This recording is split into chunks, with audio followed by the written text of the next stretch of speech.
Hi, I'm Sarah Ellis. And I'm Helen Tupper. And this is the Squiggly Careers podcast.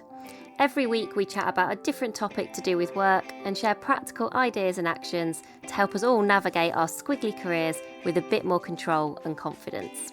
This year, we're really proud that we've been selected as one of LinkedIn's 2021 changemakers. And we're alongside some incredible people who are pioneering really important change in the world of work in areas including equality, mental health and sustainability.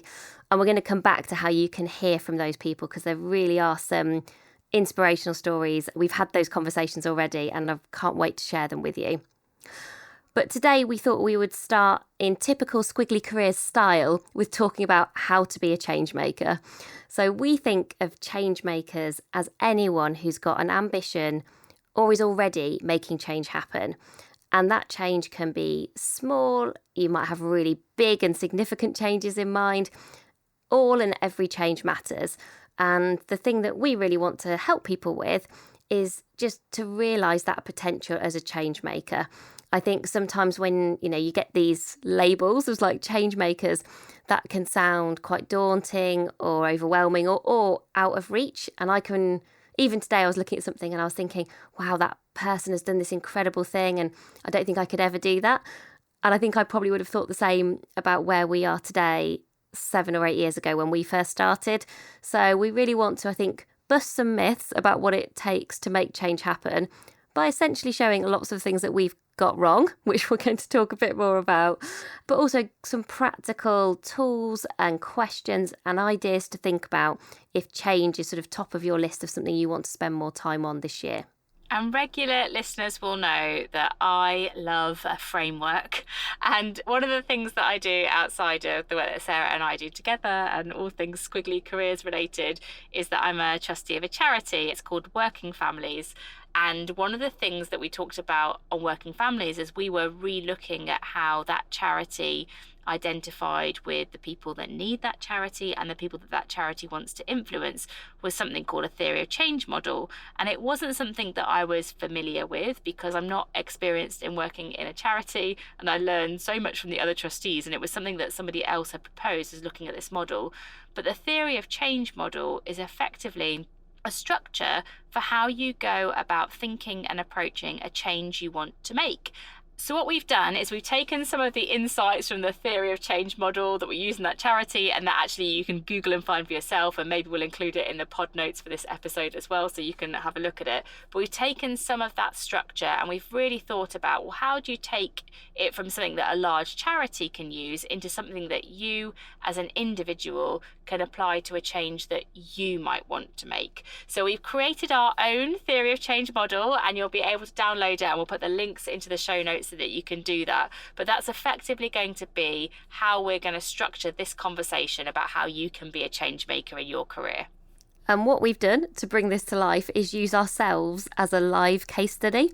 So That is a dangerous thing to do, Sarah. Well, really, all it made me realise was how much we've still got to do and what we've not done. And it sort of created a to-do list for me, which is not what I'd imagined when I first started thinking about this.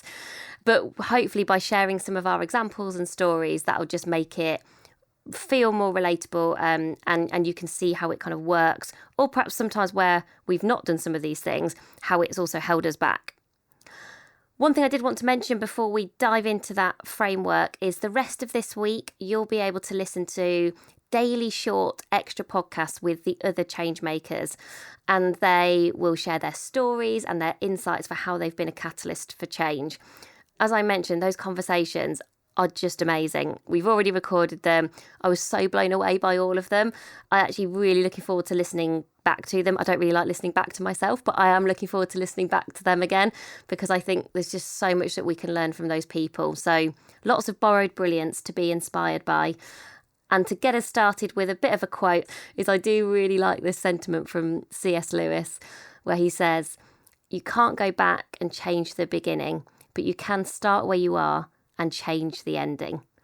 So hopefully with that little inspirational start there, we can now dive into all the practical details that we've put together for the framework. In summary, there are 5 areas, 5 Ps, that we're going to talk about. So I'm going to give you the overview of the 5 P's now, and then we're going to dive into each of them.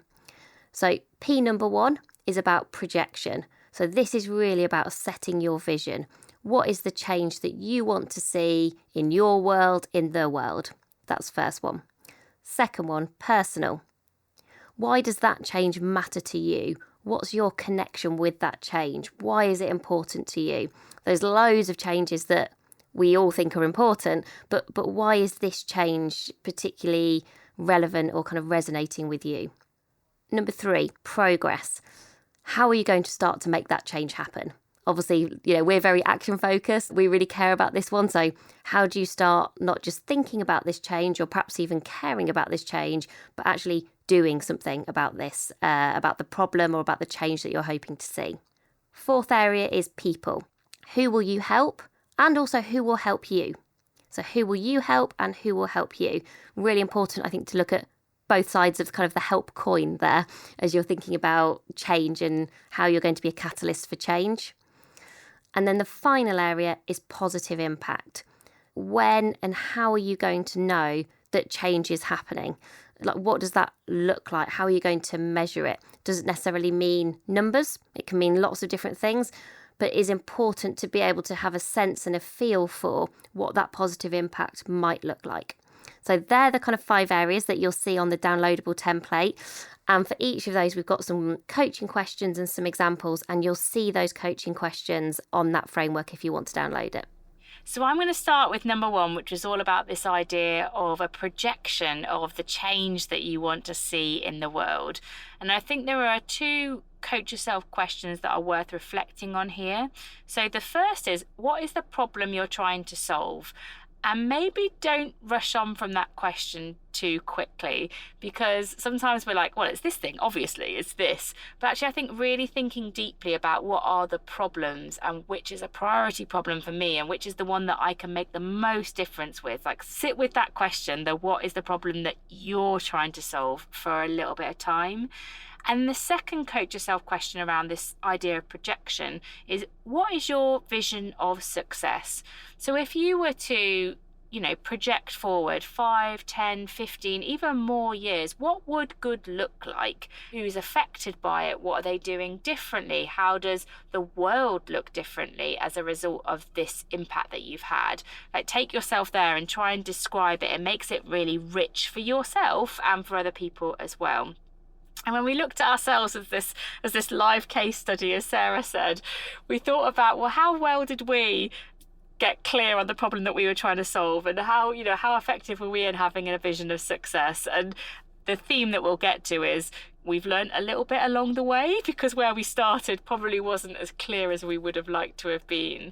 So I think when we started, honestly, we probably had a few too many problems that we were trying to solve at the same time. So some of the problems that we were sitting with and trying to solve were about career advice feeling a bit too vague, and sometimes it was either too academic or otherwise it was a bit too sort of aspirational, that whole love your job while sitting on a beach and a laptop and just not worrying about the rent or your mortgage.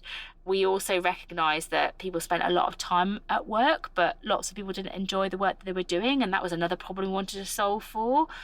We also recognised that we'd had loads of amazing career development that didn't seem accessible to people, and it felt like we were trying to solve all of these problems for everybody at once, and that was potentially too hard to get started with. And so I think really getting clear on what is the problem you're trying to solve specifically is an important thing for you to consider. So for us, the thing that we thought felt specific and something that we could move forward was this idea of letting go of the ladder. If the problem that we could solve was that people were so attached to the ladder that they couldn't even move into the squiggle, that was something that we needed to change. And so letting go of the ladder has become such a big thing for us. And that means, changing language, changing the tools that people have, changing the stories that people have about what a successful career can really look like. And it became so motivating for us when we had that sense of clarity about a problem that felt specific and doable and relatable for us. So that's kind of where we landed on the problem that we were trying to solve. But honestly, we started with a much bigger, less specific place that sometimes meant that we didn't feel like we could make as much moving forward as we wanted to with it. And so I think the main insight here is that it is okay to take time exploring the ins and outs of the problem. It doesn't necessarily come immediately. You might want to experiment a little bit with it, but get to something that feels specific and meaningful for you, and it will help with the rest of the things that we're going to talk about. So to build on that point that Helen said, so meaningful for you. So the second area is about personal. So this is making sure really that this is a change that you really care about. So asking yourself questions like, why does this matter to me?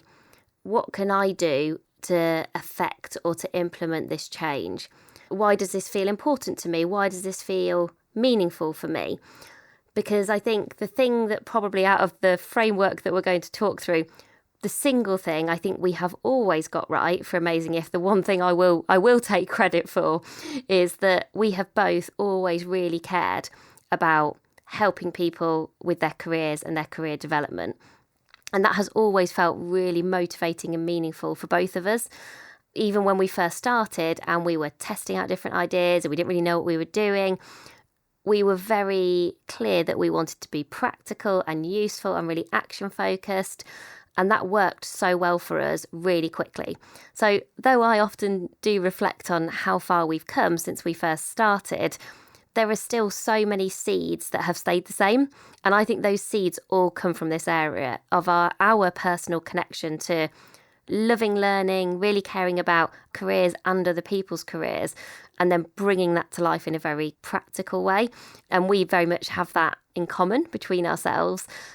And I think it's really important to say as well that starting small is absolutely fine, because we definitely did. Even though we'd sort of got 5 million problems we thought we were going to try and solve at the same time, apparently, the thing that we did get right is we did just start to take action. And this point really reminded me of when I interviewed Anne Bowden, who's one of the founders of the Starling Bank. I asked her about advice for potential entrepreneurs. And she was just so clear. She said, you've got to stop thinking and you've got to start doing. She's very black and white, and she's very kind of clear cut about you've just got to take action. And you don't change anything, I don't think, by just thinking about it. Thinking is useful, and crikey, I'll think all day long and reflect forever. But it is only when you start doing that actually you start to see that change in action. So even though when we started, we were trying to solve too many problems and we'd not got a lot of things in the rest of the framework that we're going to talk about in place, or perhaps we'd not even thought about, I think the two things that we did do well is that we had connected to something that we really cared about, and we started small because starting was better than doing nothing. We kind of cared enough to try something. And I think the insight here on the personal one, certainly for both of us, is that you've got this right when you feel really energised by taking any action that's related to this change that you're trying to make. And I really feel this, and I feel this now, and I felt this 8 or 9 years ago, because even after a ridiculously hard day at work, or it's really late at night, or you're feeling really overwhelmed, ever since we started recording this podcast, it's always been something that I've enjoyed. Ever since we started our very first, very small workshops that were basically full of our friends, I always really enjoyed those evenings. They just gave me a sense of energy and motivation and meaning that I just had never had that sense of connection in the same way anywhere else. And so I think just look out for and spot those moments where you just feel that surge of energy. We talk sometimes about this idea of doing an energy audit, and I think you need that when you're creating change, because change is hard, and we'll talk about that more. And so if this piece of the puzzle is missing, I think it's really hard. And when I've tried to change other things in jobs and in companies without this, I think it takes an incredible amount of effort and can feel just really draining rather than energizing. And you can still be passionate about a change that someone else wants to make. But if this is something that you want to be committed to, I do think you have to find that personal connection, because it probably is going to take time and effort and energy that you need to give to it to make it happen. And so you do need that sense of personal connection in order to achieve that, on top of probably the 101 other things you're juggling in your day-to-day life. And on to that feeling of connection and juggling and feeling like it's moving forward in some way that feels meaningful, the third P is all about progress. And this is about feeling like the actions that you are taking in relation to the change that matters to you, that feels meaningful for you, is moving towards that projected vision for your future. Like you're taking an action today that is having a meaningful impact for something in the future. And we've got a few different insights here, I think. There's a really good coach yourself question, which we kind of ask ourselves, which is the how might I, how might we question. And the reason this is important with this particular area is sometimes progress can feel hard. Like you get clear on that problem you're trying to solve and you know why it's meaningful for you, but sometimes you can get stuck with getting started. And so asking yourself the question, well, how might I or how might we move this forward, look at this differently, make a change over the next 12 months? Just using that question can sometimes unlock a bit of thinking about what are some of the small but potentially significant actions that you can take. And then the next thing that I think that we have learned is just get started. It's like the thing that Sarah talked about with Anne Bowden, and it's reflected in our own experience. Like we started our business with this launch, which would have been, Sarah, I think it would have been January or February 2013. And we got about 60 people. We crammed this room in London with 60 people who really believed in us. We believed in what we were doing. We'd got that personal connection and they probably believed in us. And we just launched something and we didn't even really know what that thing was. But one of the things for us in terms of progress was getting started. And sometimes I think that people focus so much on where you want to get to, the change that you want to ultimately make, that you lose sight of getting started today. And that makes a really big difference. Just doing something, whether it's, a website that you publish or a blog post that you write, or for us, an event that we invited lots of people to, for us, an organisation that we had no idea what it was going to become. But I think one of the most meaningful things you can do to make progress, and it's a bit of a cliche, but is to get started in some way, to put your flag up that this is something that you're committed to and that you're going to invest some time and effort and energy into. And then my second insight from our experience is to adapt as you go and not fix too fast. I quite like having a clear plan, and I'm like, right, this is what we're going to do over the next 12 months, and this is what we're all about. And for me, Sarah is a thinker. So she's always going, well, but is that the right thing to do? And do we have to commit that soon? And should we keep our options open? And for me, that has enabled us to adapt as we go and adapt as we grow and take advantage of different opportunities that might have come to us that we couldn't have expected. So I think that just get started and adapt as you go or adapt as you grow would probably be the insights that I would take away from this third area, this kind of P for progress. And the other thing I would say on this idea of kind of not fixing exactly what your progress has to look like too hard is being really open to listening to, but also spotting the signs of feedback in terms of when you might be thinking your progress will look and feel a certain way. But to be able to adapt, sometimes you have to kind of read the signs of, you might think something is a really good idea, but if other people don't, and if other people aren't particularly interested or are not saying yes or are not taking you up on whatever the idea is, or the change seems to be stalling, try a new direction. You don't need to give up on your projected vision or the fact that you care about it. You just need to try another way. And we'll talk a bit about, I think, persistence is a really important characteristic of any change. And that's the other thing that I think has worked well for us, is we never got too downhearted along the way, where we were trying to make this change to how people thought about their careers and approached their careers. And we've got loads of different thoughts about what that could look like and would look like. And we definitely spent time planning our progress and thinking about that. And then sometimes those things just didn't work out. I really remember that our idea of writing a book that was going to be all about squiggly careers, and so many people just not being interested. You could just tell that there just wasn't the appetite at that time for that book to get published. And even worse, you could tell that a few people were pretending to be interested, but then not really kind of following through. Those moments can feel a bit disheartening because you've got to invest in them, and because you care, that does feel difficult. But I think then just having that ability to then just think, well, that's okay. It's knowing, I think, when to let go and when to give it one more try. And I think we've always been okay at thinking, well, we still fundamentally believe in maybe that idea, but we're okay to come back to it in 6 months' time, 12 months' time, maybe even 3 years' time. And because I do get quite gritty, which Helen will tell you, about certain things which I believe will end up being useful things for our business, we don't sort of forget them. I feel like I have like an ongoing reel in my brain of things that I'm never going to forget, and that at some point I'm going to find a way to make happen.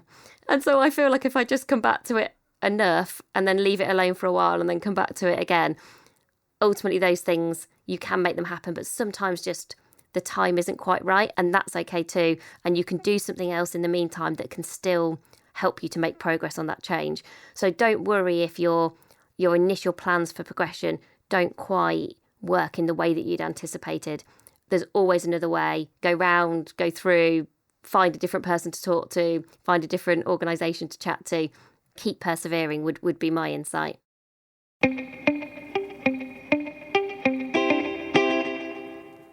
So the fourth area is all about people, and these two questions that I mentioned earlier when I was outlining the framework.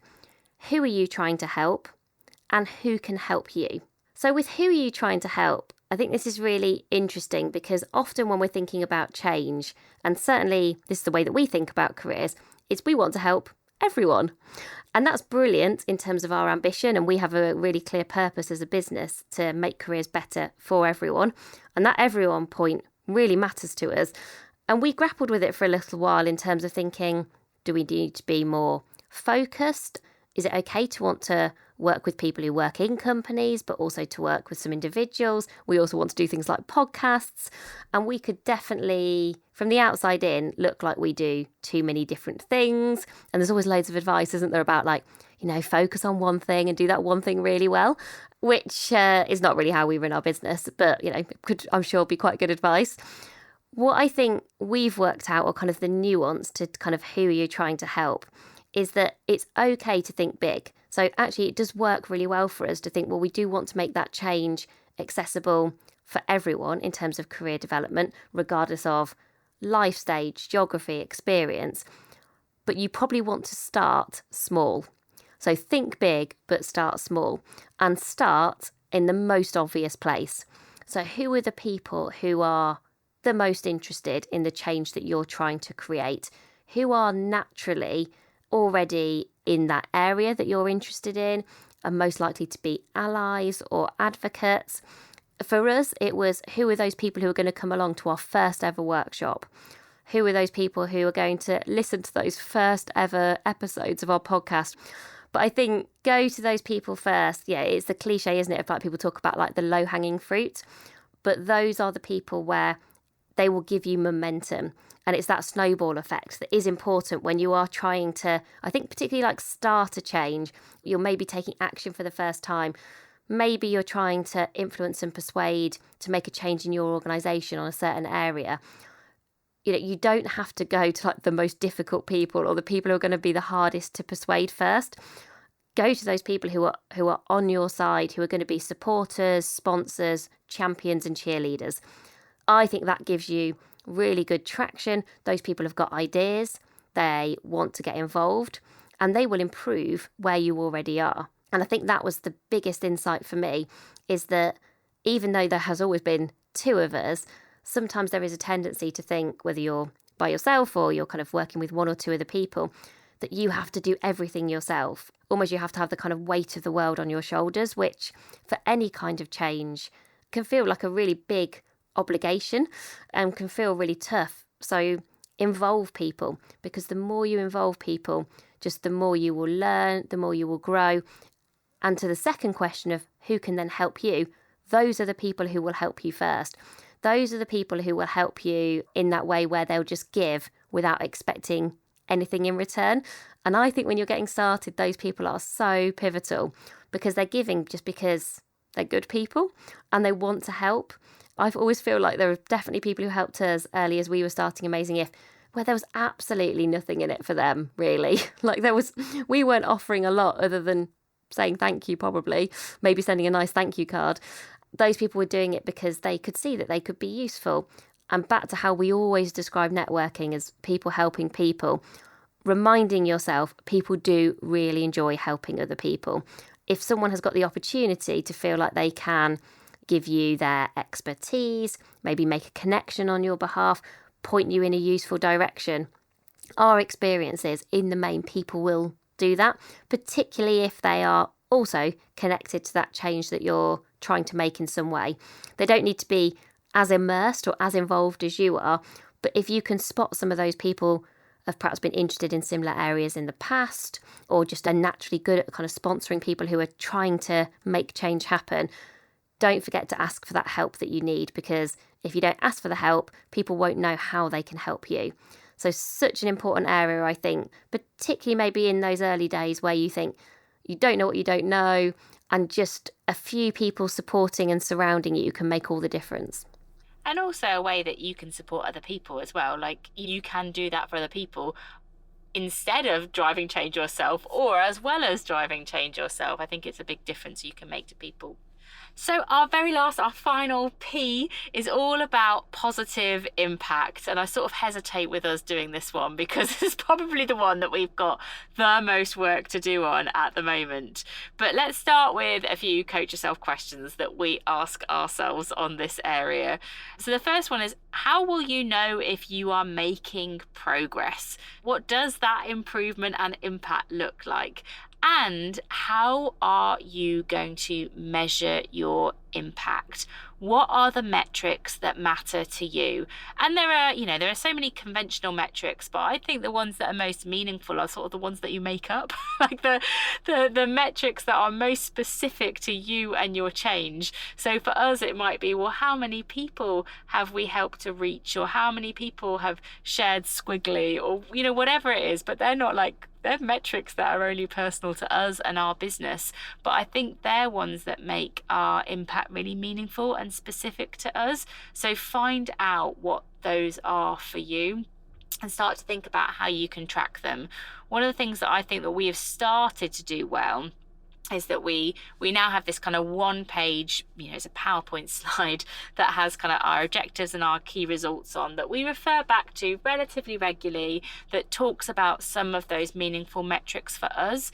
And we look at, well, how are we tracking against that? And do we need to do anything differently? And it helps us to have a conversation about our impact.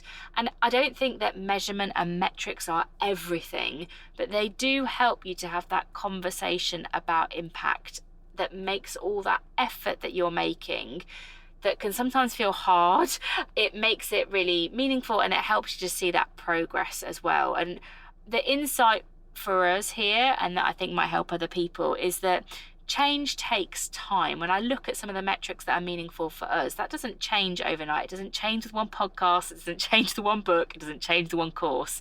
It changes with 5 years and maybe more of continual persistence, the word that Sarah mentioned. And so change takes time, maybe even a lifetime. So just be prepared that it will probably take some persistence and perseverance. But I think the really important thing is to recognize all of the small wins that you have along the way.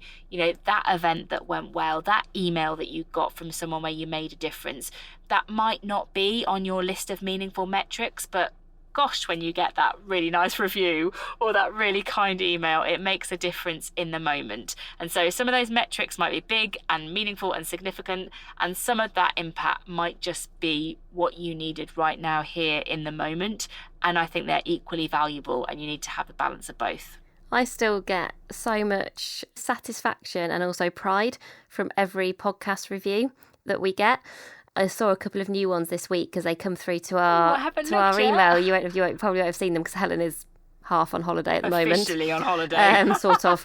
And I read those and just thought, that feels so meaningful for me. That feels more meaningful for me than some of those on the surface big metrics like, how many people might have downloaded your podcast.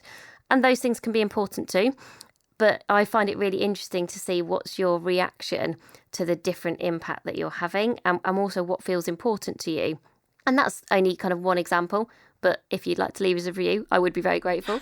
Partly because I enjoy reading them. That wasn't all intended to go there. No, it wasn't. But that was a genuine. Somebody wrote a really nice, very kind of personal review this week. And I thought, that's how we know it's worth it. That's how we know we are making change.